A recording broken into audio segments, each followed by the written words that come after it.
গভীর Amazon rain forest পৃথিবীর সবচেয়ে রহস্যময় এবং ভয়ঙ্কর জঙ্গল, যেখানে সূর্যের আলো পর্যন্ত পুরোপুরি পৌঁছাতে পারে না। চারদিকে শুধু বিশাল বড় বড় গাছ আর আকাশ ছোঁয়া পাহাড়, আর পাহাড়ের বুক ছিঁড়ে নেমে আসে অসংখ্য ঝর্ণা। এই জঙ্গলের মাঝখান দিয়ে বয়ে গেছে অদ্ভুত সব নদী।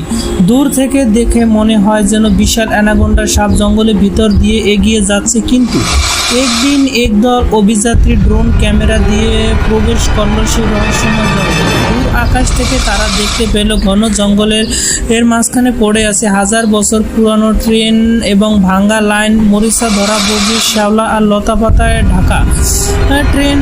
ওর সামনে যেতে দেখা গেল বিশাল একটি পাহাড় মাঝখানে ঢুকে আছে অর্ধেক এবং পাহাড়ের বাকি অংশ বের হয়ে আছে।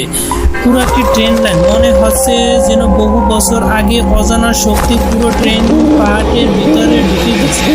কিন্তু এখানে শেষ না, জঙ্গলের আরো গভীরে তারা দেখতে পেল পরিত্যক্ত জাহাজ, যেন এত বড় যে পুরো একটি শহর। জাহাজে ভাঙা গায়ে জন্মাচ্ছে ছোট ছোট এবং বালুকণা এবং ঝর্ণা এবং কুয়াশার মাঝখান দিয়ে একদম শব্দ হচ্ছে ফিস ফিস। জঙ্গলের পানি হঠাৎ কেঁপে উঠলো, ধীরে ধীরে পানির নিচ থেকে বেরিয়ে উঠল গোল্ডেন অ্যানাকোন্ডা।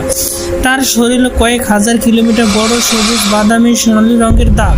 সবচেয়ে ভয়ানক দৃশ্যটি ছিল সাপটির এক নয় পাঁচ মাথা হলো অ্যানাকোন্ডা সাপ গর্জন করে।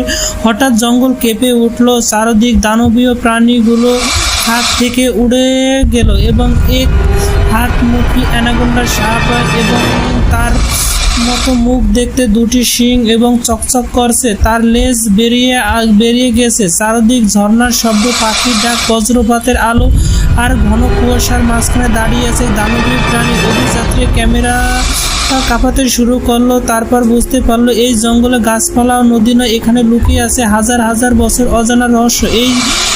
এই রহস্য পাহারা দিচ্ছে ভয়ানক গ্রিন